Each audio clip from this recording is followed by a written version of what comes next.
Rekod rekod. Jadi, eee, di dasar pemrograman Java ini, karena kalian juga sambil nyambi ini ya, TA ya, tugas akhir? Iya, Pak, iya, Mmm, Pak. karena udah semester akhir sambil nyambi TA, karena kalian udah punya konsentrasi masing-masing ya. Di sini ada yang konsentrasi multimedia,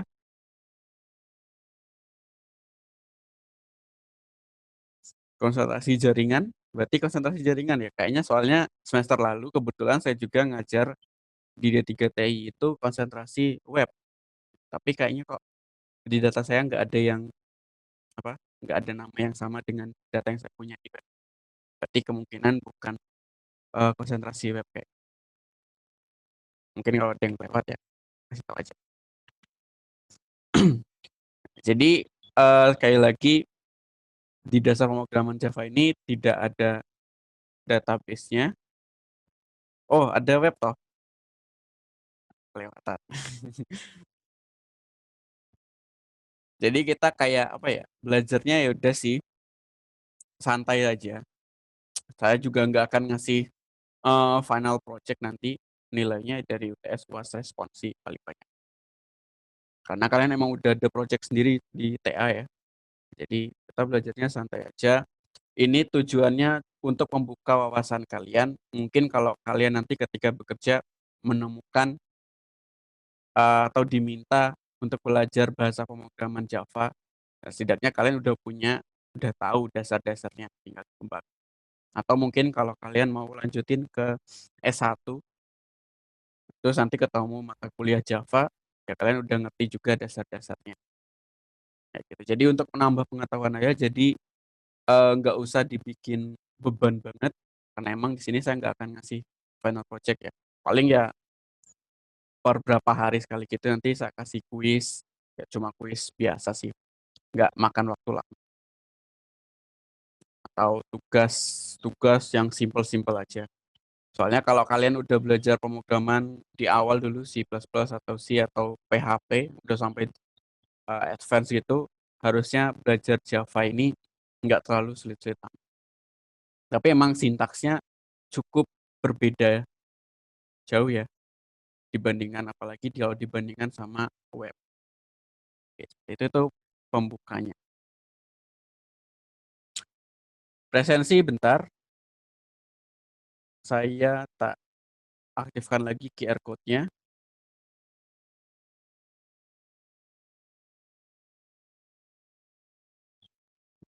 Saya nggak nge-share QR code-nya ya, saya cuma nge-share kodenya aja. Jadi di Amikomban silakan masukkan kode ini di chat SPKNR. Nah, jadi silakan masukkan kode ini di chat-nya nanti, di chat lagi di Amikomban untuk presensi. Karena saya ini mau share materi itu. Oke, sebentar.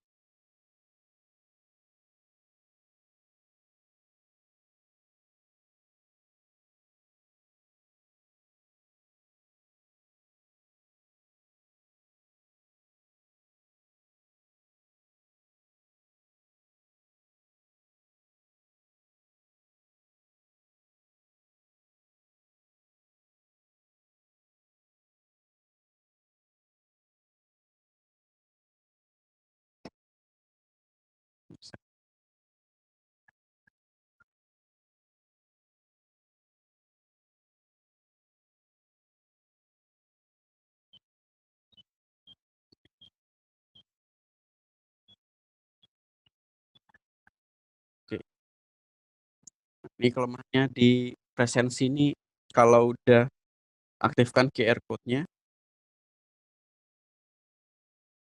itu nggak bisa, ya, nggak bisa di-minimize, jadi harus aktif terus. Nanti kalau saya close QR code-nya, nanti kodenya berubah, nggak enaknya gitu. Oke, perkenalan dasar pemrograman Java, jadi saya nggak pakai slideshow ya, maaf. Jadi perkenalkan, nama saya Emnur Aminuddin MKom, bisa dipanggil Adin, itu saya kasih tanda merah ya, biar kelihatan. nama panggilan saya karena emang itu nama panggilan yang dari saya kecil ya. Nah, kalau sekarang kan biasa kalau kita udah perkembangan itu udah banyak berubah itu nama panggilan.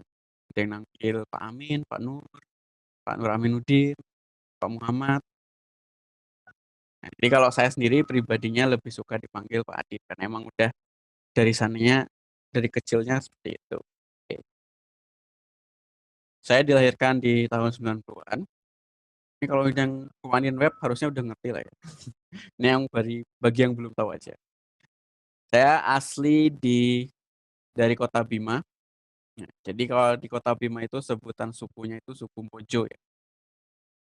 Cukup aneh kalau ke Jawa itu, kamu dari mana? Dari Mbojo, gitu. Suku Mbojo. Wah, suka itu berarti, suka nikah berarti Mbojo kan. Jadi di sana sebutannya emang suku Mbojo. Jadi tapi nama kotanya Kota Bima. Letaknya di Nusa Tenggara Barat. Jadi kalau dulu saya biasanya pulang kampung itu naik bis.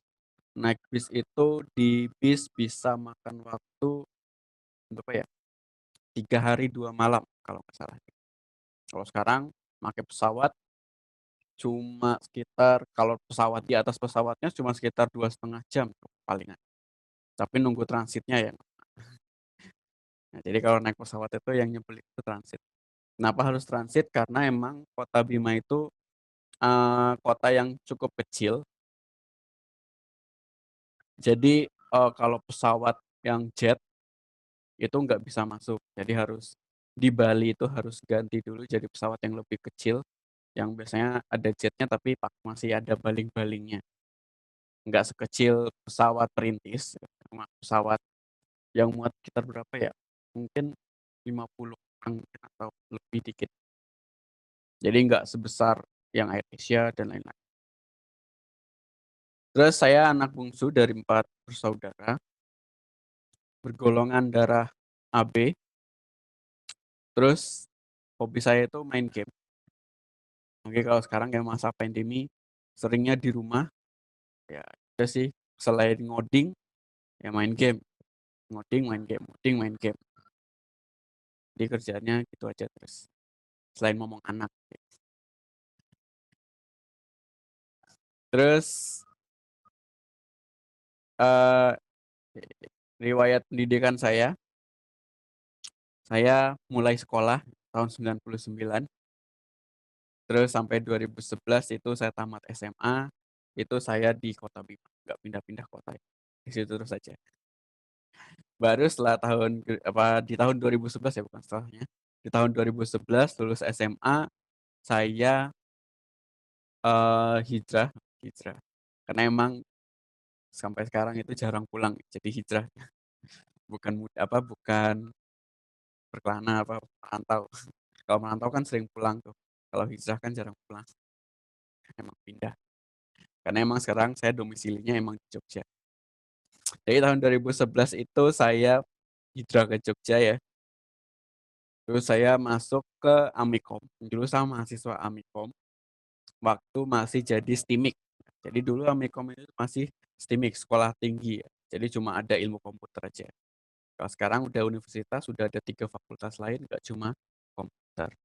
Saya dulu di jurusan sistem informasi. 2015 saya lulus dengan predikat cum laude, terus kebetulan menjadi wisudawan terbaik di saat itu. Jadi saya dulu tahun 2015 itu skripsi saya tentang itu, pembuatan web sekolah. Dulu dulu kalau skripsi itu masih gampang-gampang ya. Kalau sekarang kayaknya skripsi itu udah advance, sudah naik tingkatnya, udah susah-susah. Kalau judulnya nggak unik atau nggak menarik itu ya kayak ditolak. Jadi kalau disuruh judulnya web sekolah atau sistem informasi apa gitu tuh kayaknya udah nggak laku sekarang skripsi ya. Jadi harus nyari-nyari hal-hal yang baru. Kalau dulu alhamdulillah masih dapat zaman enaknya ya. Jadi judul-judul kayak gitu masih diterima dulu itu. Padahal gampang sih bikin.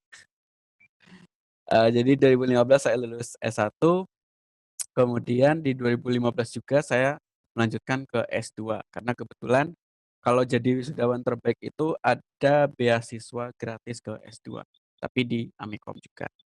2015 itu saya masuk Amikom masih jadi STIMIK, baru lulus tahun 2017, wisudanya Januari 2018, tapi yudisiumnya 2017 akhir Desember. Itu dia udah statusnya universitas. Jadi ijazah saya itu udah Universitas Amikom Jakarta. Jadi masuk STIMIK, keluarnya univ. Lumayan naik tingkat. Kalau tesis untuk S2 itu akhirnya itu pakai tesis ya. Tesis saya itu tentang namanya Customer Relationship Management. Itu saya buat prototype hybrid application-nya terus saya analisa. Jadi kalau di S2 itu lebih banyak ke analisa data dan pengembangan metode.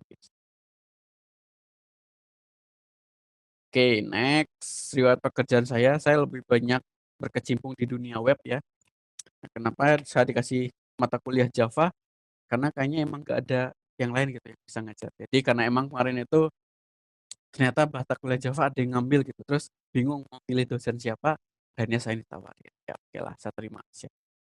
Lumayan kan, tambahan buat beli susu anak. Terus eee, tahun 2012 itu saya di semester 3 kalau nggak salah itu, semester 3 udah mulai jadi asisten praktikum. Terus 2013 itu udah punya ilmu tentang web saya, jadi saya memberanikan diri untuk freelance. Kebetulan di 2013 itu juga saya dapat project pertama saya. Terus sampai sekarang saya masih freelance. Freelance itu kata kerennya, kata apa, bahasa kasarnya itu ini ya, kerja serabutan. Terus 2014 sampai 2018 itu sebelum saya lulus S1 itu saya sudah menjadi karyawan full stack web and app programmer di CV Different Prakarsa. Jadi di situ saya buat banyak proyek-proyek aplikasi berbasiskan website. Terus ada mobile apps-nya juga tapi tetap memakai bahasa web. Jadi nanti pakai JavaScript, HTML, CSS, PHP, kebanyakan sih. Jadi nggak pakai Java untuk mobile. Terus 2018 sampai sekarang saya jadi dosen Universitas Amikom. Jadi setelah saya lulus, kebetulan ada rekrutmen dosen di Amikom. Ya karena S2 itu sayang-sayang kalau nggak dipakai ya. Ya akhirnya daftar jadi dosen. Ya, alhamdulillah keterima. Terus project saya sebelumnya ini tentang web semua sih. Banyak lumayan lah. Yang saya paling sering pakai ya, banggakan juga sih. Kayak itu ada e-commerce, multi level user, itu buat dropshipper, reseller, bla bla bla, distributor dan lain-lain itu banyak banget levelnya. Ini cukup kompleks juga ya. Terus hybrid, nah, kalau kalian kemarin belajar web itu kan ada sebutan hybrid. Jadi pakai Ionic atau pakai React Native itu kan hybrid app mobile itu. Tapi kalau saya lebih ke penggunaan Ionic sebenarnya. Terus logistik dan delivery market. Jadi ini kayak apa ya? Marketplace untuk menyatukan semua jasa logistik yang ada di Indonesia. Itu yang membuat itu bisnis.com. Kalau sekarang lagi hiatus, katanya lagi mencari apa ya, investasi modal dulu. Terus masih banyak lagi. Jadi ini screenshot project saya beberapa ya. Nah ini bisnis. Bisnis ini ada 3 yang saya buat itu baru Bismart sama Bistik yang logistik tadi. Bisa Bisurance-nya ini tahap pembuatan tapi karena hiatus belum dilanjutin. Terus ini Bistiknya. Nah ini kemarin ya sekarang juga sih karena emang lagi pilkada ya. Jadi ada banyak yang mesen tentang aplikasi pemilu. Jadi aplikasi ini untuk menghitung sebaran pemilih atau calon pemilih dari si caleg. Jadi ini kan pakai Google Maps, terus ini per kelurahan, kelurahan A, B, C, D, E ini bisa diklik nanti bisa ditampilkan di kelurahan ini berapa yang memilih dia, berapa yang netral, berapa yang nggak memilih. Tuh. Nanti tergantung warnanya, nanti dia bisa lihat, oh ini kok warnanya merah, tapi nggak milih. Gitu. Ya, inti aplikasinya. Terus ini yang 2 tahun, enggak ding, setahun ya, setahun lebih lah. Setahun lebih ini saya kerjakan sendirian. Sendirian ini saya kerjainnya, pakai Ionic. Ini saya berbasiskan Ionic Hybrid Apps ya. Ini satu air marketplace ikan hias. Nah ini semuanya bikinnya pakai Ionic, nggak pakai Java. Karena itu emang saya nggak expert di bidang Java sebenarnya. Jadi kalau apa, karena yang ditawarin kan itu cuma dasar pemrograman Java, saya okein. Tapi kalau diminta untuk ngajarin expert, expertnya apa advance-nya, ya itu saya angkat. Paling maksimal saya bisa bikin Java itu bisa koneksi ke database. Terus bisa bikin aplikasi kayak laporan-laporan sederhana atau pencatatan transaksi sederhana gitu. Tapi kalau yang aplikasi yang susah, yang ribet-ribet, apalagi kalau masuk ke aplikasi Android, saya belum pernah buat, belum nyoba. Karena emang saya lebih concernnya ke web. Nah, lanjut ke tentang perkuliahan. Udah jam berapa ini? Karena versi free ya, jadi cuma 40 menit ini. Karena emang saya niatannya nggak usah lama-lama online meet, kasihan ya, kuotanya nanti habis. Padahal cuma dapat berapa ya? 50 giga ya. 50 giga buat sebulan dengan begitu banyak mata kuliah yang online meet, itu kayaknya susah. Nah ini kontrak belajarnya, oh malah ada yang belum dapat kuota. Kalau belum dapat kuota, lapor ke DAK coba. Kasihan kan, lumayan 50 giga. Oh, kemahasiswaan ya. Lapor ke kemahasiswaan, bukan DAK. Kemahasiswaan, lapor, saya belum dapat kuota. Gitu. Karena yang lainnya harusnya sih udah dapat ya. Karena saya sendiri kan bantuan pemerintah itu ada dari dosen juga dapat. Untuk dosen dapat. Saya udah dapat sih betul.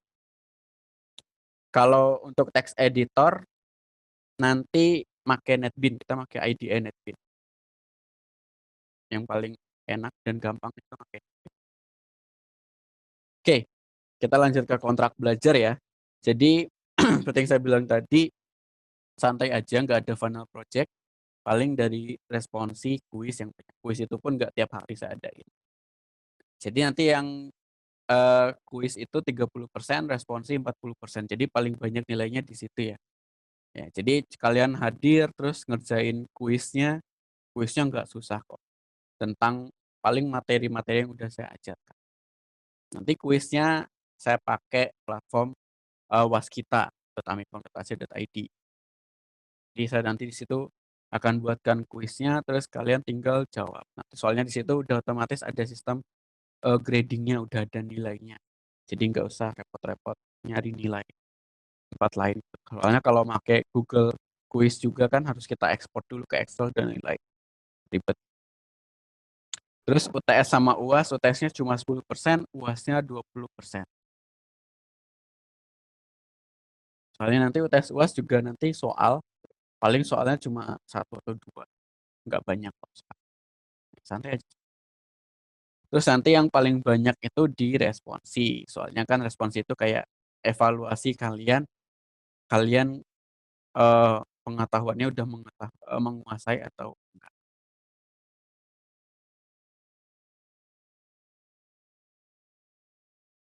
Terus presensi itu hanya bahan pertimbangan aja untuk mendongkrak nilai.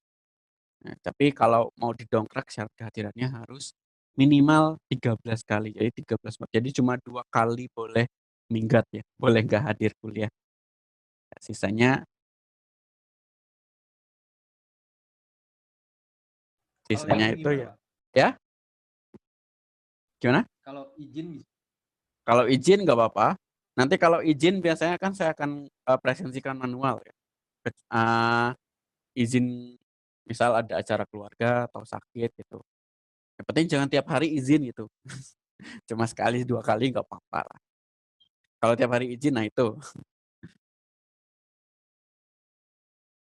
Jadi kalau mau izin di grup, jangan di grup ya, DM DM lagi, WA pribadi saya aja, jangan di grup. Personal kontak aja, Pak? Mhm, nanti saya, akan, apa namanya, presensikan gitu, akan masukin NIM-nya ke sistem. Oke, itu untuk presensi, apa, nilainya. Terus saya juga biasanya mengadakan mini kuis atau di praktikum itu biasanya saya adain tantangan, misal, siapa yang bisa bikin ini, siapa yang bisa bikin ini, gitu. Atau mini kuis paling cuma 1 sampai 5 soal gitu, yang poinnya paling tinggi atau yang paling cepat selesai, itu dari dapat poin. Biasanya saya paling dalam sekali tantangan atau sekali kuis itu, mini kuis itu saya ngambil 5 orang sampai 10 orang. Tapi nggak tiap hari saya adain, paling cuma sekali, 2 kali gitu. Jadi per poin ini setara dengan nilai akhir plus 5. Jadi ini poin nilai akhir ya. Jadi misal nilai akhir kalian setelah ngikutin UTS, UAS, kuis, responsi, ternyata nilainya cuma 76. Untuk nilai A itu harus 81 minimal. Nah, 76 tapi kalian punya poin 1, 76 tambah 5 jadilah 81. Poin kalian, nilai kalian dari tadinya B jadi A, kedongkrak kayak gitu. Jadi silakan bisa kumpulin poin sebanyak-banyaknya. Jadi yang paling nanti, mini kuisnya saya adain 2 atau 3 kali, tantangannya ya paling sekali 2 kali lah, nggak banyak. Nah jadi, pengalaman saya emang banyak sekali yang tertolong dengan sistem poin ini. Jadi nilai mereka tadinya C jadi B, dari yang tadinya B jadi A. Nah ini kayak apa ya, poin keaktifan kalian juga sih.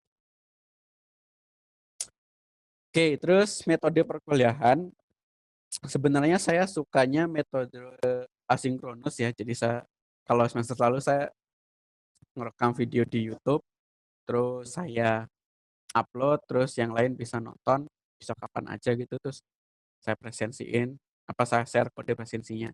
Tapi kalau sekarang standar dari Amikomnya sendiri harus ada minimal 30 menit dan itu di-record, direkam gitu nanti di-upload jadi bukti. Jadi emang aturan dari Amikomnya ini ya. Jadi online meet itu harus minimal 30 menit. Terus jadi saya putuskan 30 menit itu untuk online meet di awal, untuk presensi, terus untuk nanti tanya jawab kalau ada kesulitan materi, atau nanti saya ada materi untuk presentasi, paling dikit. Tapi saya harapkan sih banyak ditanya jawabnya, kalian ada kesulitan apa gitu, terus bisa diskusi. Nanti untuk materinya, saya lebih suka di video YouTube, saya jelasinnya. Nanti kalau untuk praktikum, saya akan bikinkan modulnya sama video tutorialnya. Terus kalau pas teori, saya biasanya akan merekam saya jelasin PPT. Kalau di online meet kan ya selain pertama kalian juga apa namanya makan kuota banyak di situ, terus nanti juga banyak yang kelewat-kelewat kalau sering disconnect gitu kan sama aja bohong. Jadi mending video YouTube kalian bisa download terus kali download udah bisa di replay ulang. Itu juga bisa lebih mudah. Terus, materi itu nanti akan saya share di LMS-nya Amikom Waskita ya. Terus saya akan infokan juga untuk link-link Zoom dan lain-lain, atau nanti kalau kita mungkin make Meet di WA Group. Jadi kalau butuh yang real time, itu nanti WA Group diskusi yang real time, yang fast respon itu nanti lewat WA Group. Nanti jadi di awal perkuliahan saya akan langsung share QR code-nya untuk presensi. Terus, saya akan buka sampai nanti maksimal 20 menit awal perkuliahan. Setelah itu nanti tidak boleh presensi lagi. Tapi ini karena hari pertama ya, nanti saya buka sampai akhir sesi. Karena kebetulan juga mata kuliah ini yang ngambil cuma sekitar 13 orang atau 16 orang. Jadi kayaknya ya santai aja sih. Terus di akhir pertemuan nanti saya mungkin nggak setiap hari juga. Itu wajib mengerjakan kuis atau mini kuis. Ini isinya untuk review materi yang kalian pelajari di pertemuan ini apa aja sih. Saya kasih pertanyaan-pertanyaan, paling cuma satu, paling banyak 10 soal lah. Nanti itu akan masuk ke nilai kuis. Nah, nanti di mini kuis itu selain masuk ke nilai kuis juga nanti ada poin plusnya bagi yang misal top 5 atau top 10 yang nilainya paling bagus. Gitu. Nanti menggunakan platform LMS Waskito juga.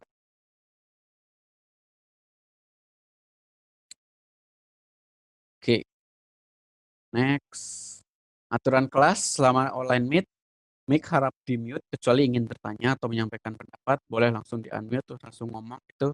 Oke, nggak apa-apa dipotong aja, dikat. Saya apa gitu, udah nggak usah takut-takut. Ini open forum terbuka, santai aja. Saya nggak akan blacklist atau marah-marah. Kecuali kalian ngomongnya kasar, siapa yang nggak marah. Terus maksimal presensi itu di 20 menit awal saat online meet.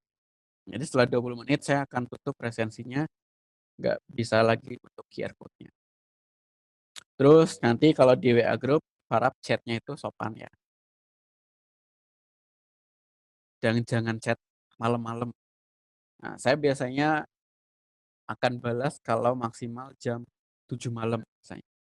Setelah jam 7 tuh biasanya untuk lain-lain. Saya bikin materi lah atau apalah banyak. Oke, tentang mata kuliah dasar pemrograman Java.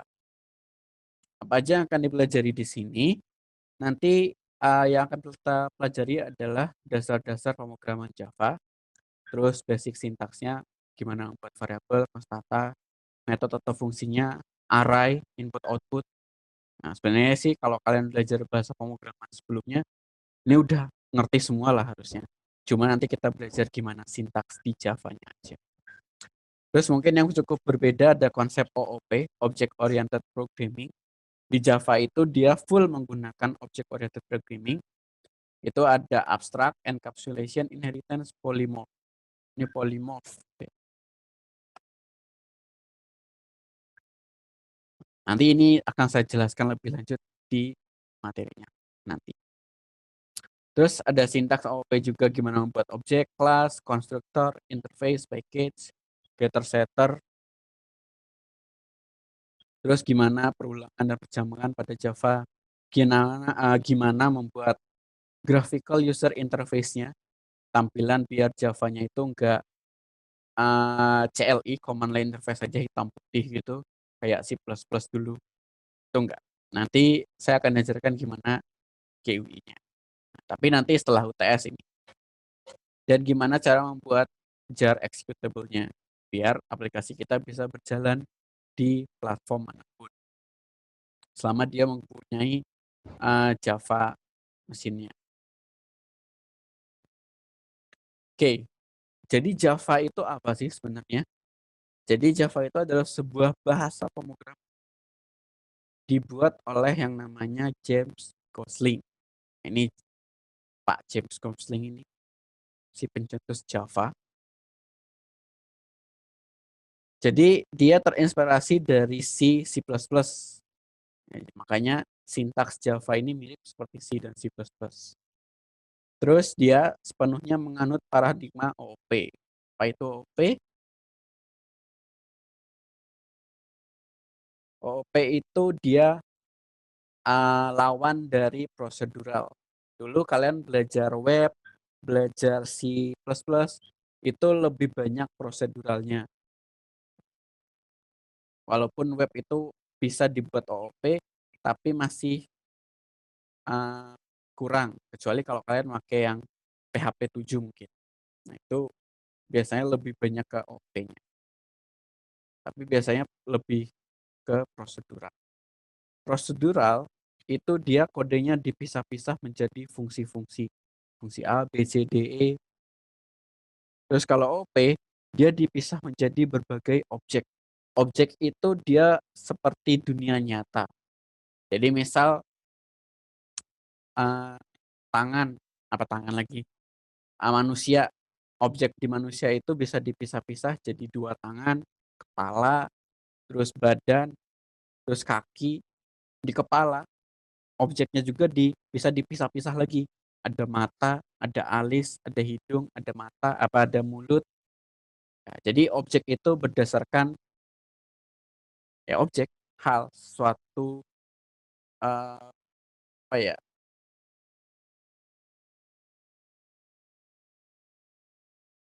Bukan suatu kegiatan. Kalau kegiatan itu nanti jadinya fungsi ya. Suatu objek ya, objek ya objek ya.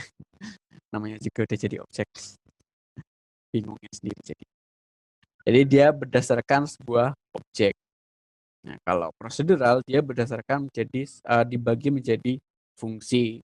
Misal kalau tangan kan fungsinya bisa diangkat, turun, angkat, turun. Kepala bisa geleng.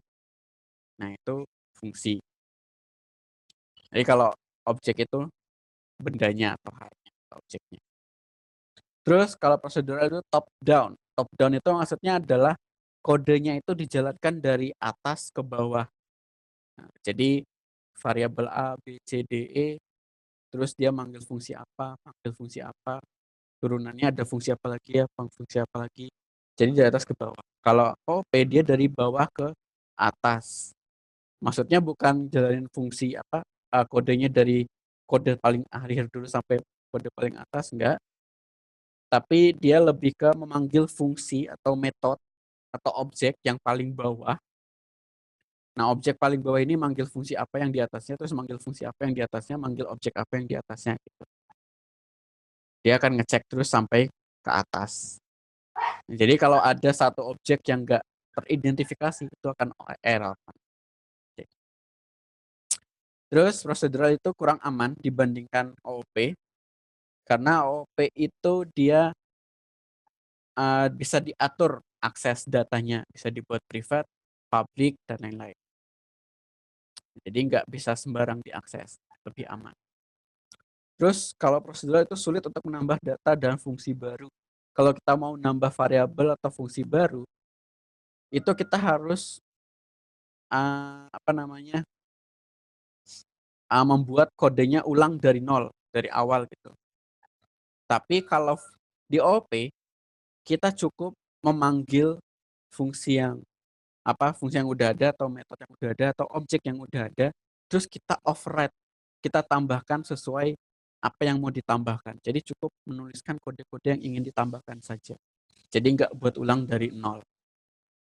Makanya karena nggak dibuat ulang dari nol, kode pada OOP itu sering digunakan kembali untuk project atau aplikasi lain.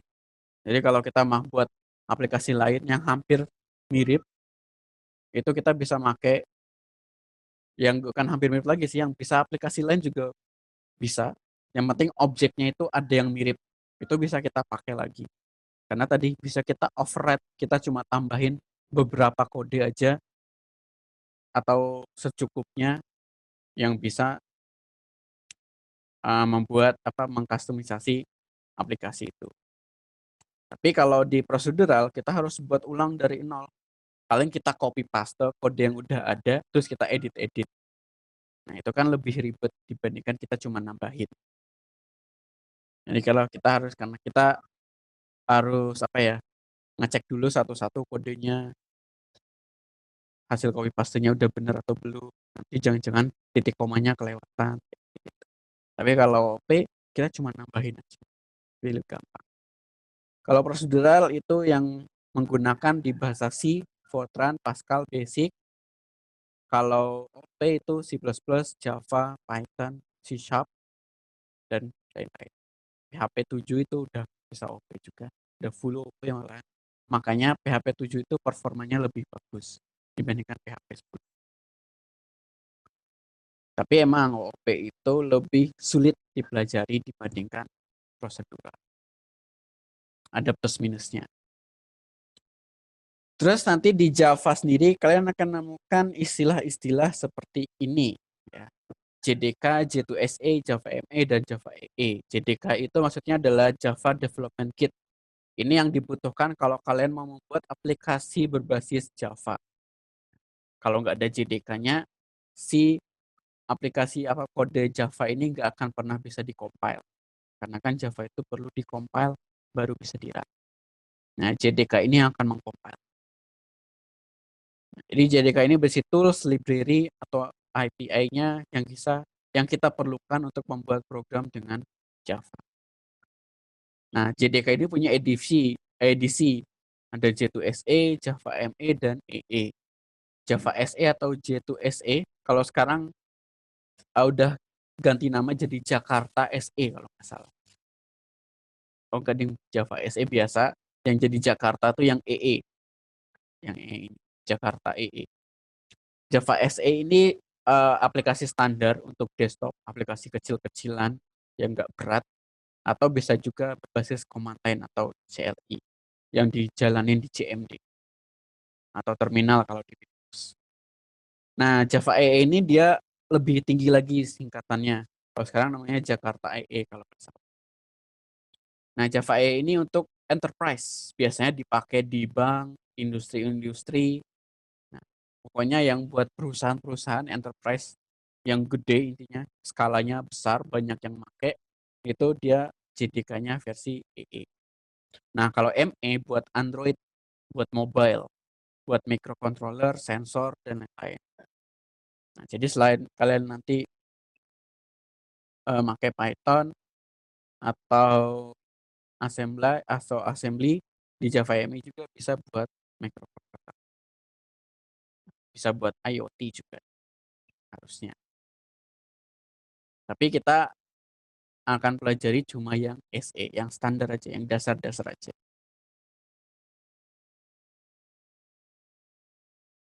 Nah, mengapa belajar Java? Jadi Java itu bersifat general purpose. Jadi dia bisa dipakai untuk apa aja. Di web itu bisa juga pakai Java sebenarnya. Ada Java webnya sendiri. Terus Java itu bisa di Android, bisa cross platform, dan yang nggak kalah penting Java itu populer. Kenapa populer itu penting? Kalau populer itu komunitasnya banyak. Kalau kita ketemu error saat pembuatan Java atau pembuatan aplikasi berbasis Java, kita akan lebih mudah untuk mencari jawaban errornya atau cara atau solusi menangani errornya. Bayangkan kalau kita sendiri aja yang pakai Java, kita error, nih gimana cara perbaikin errornya? Nggak ada yang bisa bantuin karena cuma kita yang pakai. Makanya tingkat kepopuleritasan dari suatu bahasa pemrograman itu penting. Nah, persiapan mempelajari Java, yang pertama install JDK, dan yang kedua install IDE-nya. Itu NetBeans nanti kalau kita makainya di sini. Kalau sekarang NetBeans itu diambil alih oleh Apache, jadi namanya Apache NetBeans. Jadi intinya kalian pertama install dulu JDK, download dulu JDK-nya, baru kemudian download dan install IDE NetBeans-nya. Nah, JDK ini tadi ya menyediakan compilernya untuk mengcompile terus biar bisa run. Terus ada library-nya, API-nya, tools lainnya. Ya. Terus kita nanti di perkuliahan ini akan menggunakan Java SE Development Kit versi ke-15. Ini yang paling baru kalau nggak salah. Nah, ini link downloadnya sekitar berapa ya? Hmm, 160 atau 200-an mega kalian downloadnya. Dibandingkan dengan versi mobile untuk Android, Android itu kalau nggak salah 600-an mega. Jadi ini masih standar, masih kecil. Jadi kalian bisa download di sini nanti, terus diinstal. Installnya biasa lah, klik 2 kali, nanti klik next, next, next, next, next, jadi. JDK kayak gitu. Terus nanti kalian juga harus install NetBeans. Ya, IDE. IDE itu apa? Integrated Development Environment. Jadi IDE itu menyederhanakan proses pengembangan software karena biasanya dia ada autocomplete-nya, terus nanti ada library-library bantuan. Nah, jadi lebih gampang gitu kelihatannya dibandingkan pakai misal Sublime atau Notepad++ atau Notepad yang hitam putih gitu. lebih mudah pakai IDE. Terus NetBeans itu bisa digunakan pada Windows, Mac, dan Linux. Bisa buat semuanya, dia cross platform. Nah, terus NetBeans juga itu support Java. Selain Java, dia support C, C++, PHP, XML, HTML, Javadoc, dan masih banyak lagi. Tapi dia paling intinya itu support Java. Terus user interface dari NetBeans itu bersahabat. Nah, library yang disediakan juga lengkap. Buat MySQL ada, Postgre ada, dan itu lebih gampang nanti makin NetBeans. Tapi kita nggak akan bahas database. Jadi nggak terlalu banyak mengeksplor NetBeans-nya juga sebenarnya. Intinya nanti kalian silakan download JDK, terus diinstal. Jadi JDK-nya harus diinstal dulu, baru kalian install NetBeans-nya. Nanti ketika install NetBeans akan ditanya folder JDK-nya itu ada di sebelah mana. Kalau kalian udah install, biasanya udah otomatis dicariin JDK-nya sebelah. Kalau enggak ya kalian biasa kan bisa browse terus nyari folder tempat kalian installernya. Nah, jadi dua ini yang penting, JDK dan NetBeans. Ada pertanyaan atau komplain bisa lewat email adi.5829@amikom.ac.id. WA pribadi saya ini, yang di grup WA ini juga WA saya ini nomornya. Bisa dicek di grup WA ya. Atau bisa langsung mau pertanyaan di WA grup dasar Java.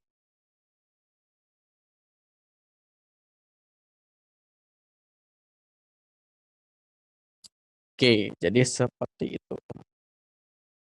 Jadi materi saya sudah, mungkin ada yang ingin ditanyakan dulu sebelum kita akhiri sesi online meet ini. Selanjutnya kalau mau lanjut diskusi bisa di WA group juga sebenarnya. Ada yang mau ditanyakan dulu? Ini cuma yang hadir 12 orang. 11 sama 11 ya berarti kalau diperhatiin saya. Dari 13 orang, dari 2 orang. Kalian udah punya tema buat TA-nya? Harusnya sekarang udah nyari tema ya. Kalau berkelompok harusnya lebih enak sih.